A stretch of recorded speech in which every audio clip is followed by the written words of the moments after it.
Donc Emmanuel Macron a dit non, pas d'excuses. Il l'a dit dès que Benjamin Stora a rendu le rapport. Mais examinons quand même la question des excuses. La colonisation algérienne ne ressemble à aucune autre colonisation. Les liens entre la France et l'Algérie c'était des départements français, font que cette histoire est très singulière et il faut la regarder sous trois angles. La conquête, l'exploitation, puis la guerre. La guerre, on en parle beaucoup, les deux autres un petit peu moins. La conquête. 5 juillet 1830, les troupes françaises entrent à Alger. Pourquoi? Personne ne sait. En fait, il n'y a pas de bonne raison. On a dit bateau pirate, c'est faux. La marine anglaise a détruit les bateaux pirates algériens en 1827. Et les bateaux pirates, il en reste 3 à Alger en 1830. Donc, si Charles X décide de la conquête d'Alger, c'est pour des raisons de politique intérieure. Son pouvoir est contesté, les libéraux progressent, il veut faire une opération de prestige.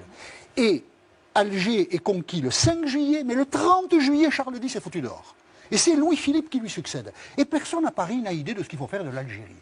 Et à partir de là, les militaires sont plutôt les maîtres de la situation et tout le drame algérien se noue là. Les militaires, un peu autonomes, un peu guidés par Paris, mais personne n'a de projet, vont, après Alger, conquérir l'Oranais et le Constantinois. Campagne de presse en 1845, des journaux anglais, des journaux allemands et des journaux français qui disent que la manière dont se comporte l'armée française vis-à-vis des musulmans est inacceptable.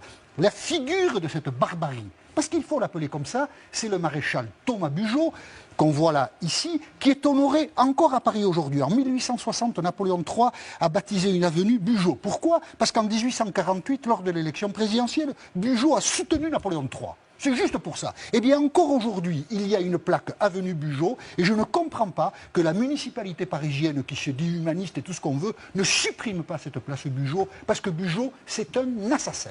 Ça, c'est la conquête, elle dure 27 ans. Alexis de Tocqueville, dans un rapport sur l'Algérie, où il dit beaucoup de bêtises, Alexis de Tocqueville, il dit ça, qui est quand même très juste, nous avons rendu la société musulmane plus barbare qu'elle n'était avant de nous connaître. Il y a eu des lanceurs d'alerte en Algérie. La conquête est terminée, l'exploitation commence. La Troisième République vote des lois agraires qui exproprient pour des bouchées de pain les musulmans qui occupent la terre depuis des siècles. Oui.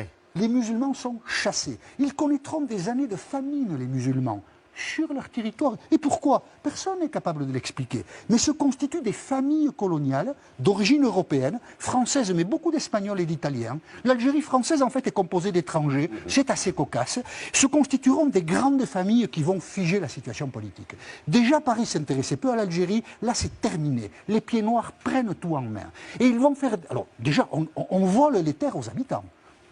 Il faut leur expliquer quand même pourquoi. Personne n'est capable de leur expliquer. On les vole. Elles sont à nous. Dégagez, partez. Vous êtes là depuis des siècles, on s'en moque.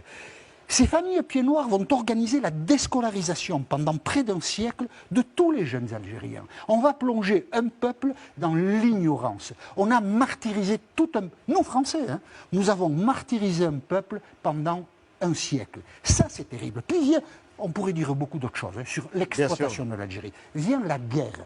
Moi, j'ai appris quand j'étais jeune que la dictature argentine mettait ses opposants dans des avions et les jetait dans l'océan. Et je trouvais ça inouï, cette barbarie. Eh bien, on a appris après que l'armée française avait procédé de la même façon. Je voudrais vous montrer une photo. Cette photo, c'est le symbole de l'armée américaine qui bombarde au napalm les villages vietnamiens. Eh bien, l'armée française a fait ça en Algérie. Et on ne le sort pas du chapeau. Il y a de très rares témoignages d'aviateurs français qui, des années après, ont raconté cela. Ils le racontent avec... un peu d'étonnement des années après, parce que oui, l'armée française a bombardé au napalm des villages algériens. Germain Chambost témoigne au début des années 90, c'était un aviateur français pendant la guerre d'Algérie. Je me souviens d'une fois où j'ai largué ce qu'on appelait pudiquement des bidons spéciaux. Il était interdit de prononcer à la radio en vol le mot de napalm. Le napalm était interdit.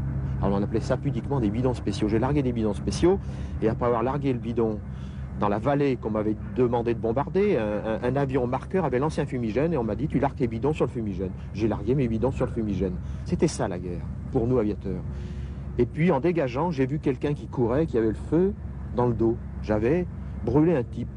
Oui, c'est vrai, on y pensait après, on avait brûlé des types. En dégageant, j'ai vu que j'ai brûlé un type.